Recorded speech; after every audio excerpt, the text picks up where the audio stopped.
Look at the white of this eye. As it shifts to this abnormal yellowish hue, you are seeing a macroscopic sign of a microscopic failure.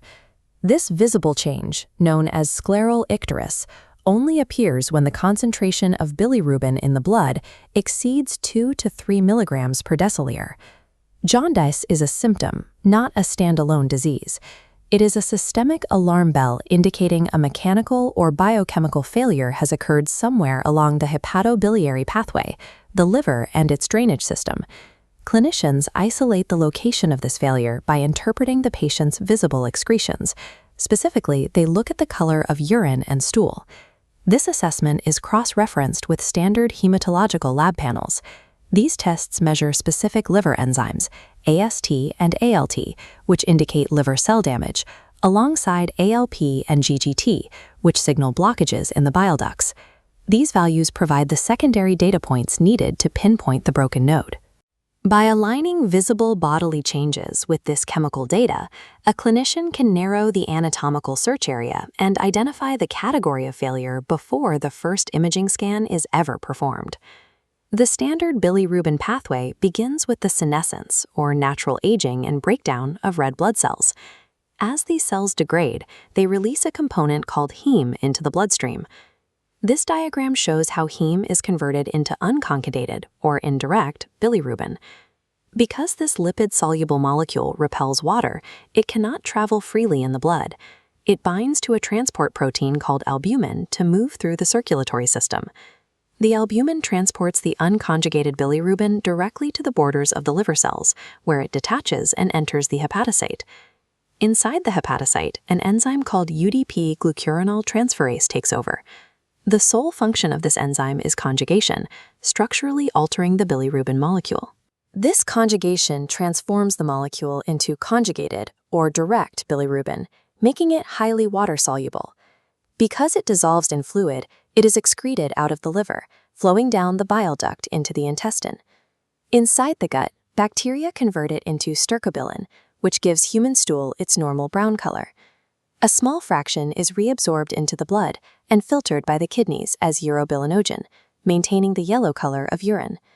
The daily coloration of human waste serves as continuous, visible proof of a perfectly functioning bilirubin conjugation and excretion engine. This flow diagram shows what happens when we break this engine. There are 3 distinct anatomical points where a roadblock can occur, and each yields a completely different set of systemic symptoms. When we activate a prehepatic or hemolytic failure, massive red blood cell breakdown overwhelms a perfectly healthy liver.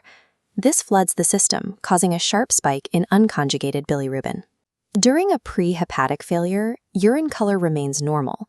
The excess unconjugated bilirubin is lipid-soluble, meaning the kidneys cannot filter it out of the blood into the urine. A hepatic or hepatocellular failure occurs when liver cells are damaged, like in hepatitis. This breaks the uptake, conjugation, and excretion processes, releasing high levels of both conjugated and unconjugated bilirubin, alongside massive spikes in AST and ALT liver enzymes. Clinically, hepatic failure often presents with a mildly elevated temperature and tender hepatomegaly, an enlarged, painful liver, as both types of bilirubin spill into the systemic circulation. Finally, we trigger the posthepatic or obstructive failure node. Here, the liver functions perfectly, but a physical blockage in the biliary plumbing prevents the conjugated bilirubin from being excreted. Because the bile cannot reach the gut, back pressure builds. The water-soluble conjugated bilirubin is forced backward, out of the biliary system and straight into the bloodstream. This back pressure creates 2 immediate clinical signs.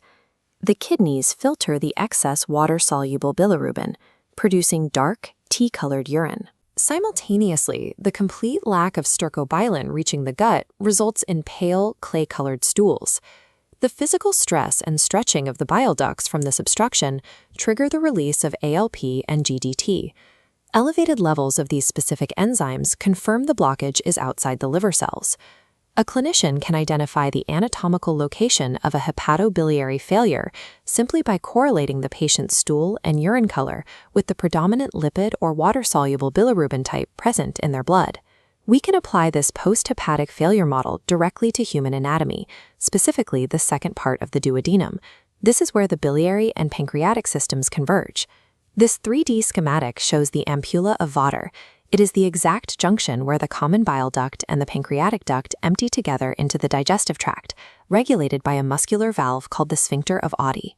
When severe localized ischemia or physical trauma occurs here, it causes ampulla of Vater necrosis. The tissue at this exact junction dies and swells, creating a rigid, impenetrable roadblock sealing both ducts. The first consequence is an absolute blockage of the common bile duct.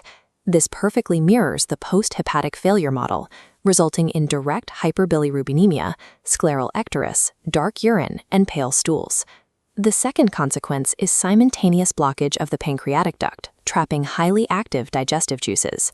Unable to escape into the gut, these trapped pancreatic enzymes breach the duct walls. They initiate rapid autodigestion, chemically dissolving the surrounding duodenal and biliary tissues. This localized chemical burn triggers a massive systemic inflammatory response, escalating quickly into severe sepsis as the tissue damage spreads. The patient presents with sudden, agonizing epigastric pain that radiates to the back, alongside persistent non-bilious vomiting. Hemodynamically, they exhibit rapid tachycardia and profound hypotension. A millimeter-sized lesion at this specific intersection triggers a lethal dual-system cascade of digestive failure and systemic inflammatory shock. Surviving this dual blockade depends entirely on precise pattern recognition.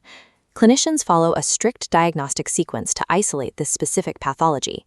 Step 1 is the patient history. The clinician must identify two concurrent events: the sudden onset of severe upper abdominal pain, combined with rapidly progressive jaundice. Step 2 is the physical examination. The doctor checks the eyes for scleral icterus, the first visible sign of conjugated bilirubin accumulation, while palpating for epigastric guarding and measuring for hemodynamic instability. Step 3 analyzes the laboratory pattern. This diagram shows the exact matrix required to prove a dual blockade, with elevated direct bilirubin, ALP, and GGT, alongside spikes in pancreatic enzymes like lipase and amylase. Relying solely on elevated direct bilirubin and ALP only proves biliary obstruction. The crucial addition of elevated lipase is what confirms simultaneous pancreatic autodigestion. Step 4 is imaging. An initial ultrasound confirms dilation of the bile ducts, which is followed immediately by a CT scan or MRCP. MRCP stands for magnetic resonance cholangiopancreatography, a specialized MRI protocol used to clearly visualize the necrosis. Step 5 is the confirmatory evaluation using ERCP. Endoscopic retrograde cholangiopancreatography is an invasive procedure that allows the physician to directly access the duodenum with a camera, evaluate the dead tissue, and definitively rule out simple gallstones. The most dangerous diagnostic error at this stage is correctly identifying the post-hepatic jaundice, but failing to recognize the simultaneous systemic signs of pancreatic sepsis. By moving systematically from macroscopic signs to biochemical labs and targeted imaging, a clinician maps out the exact failure with life-saving anatomical precision.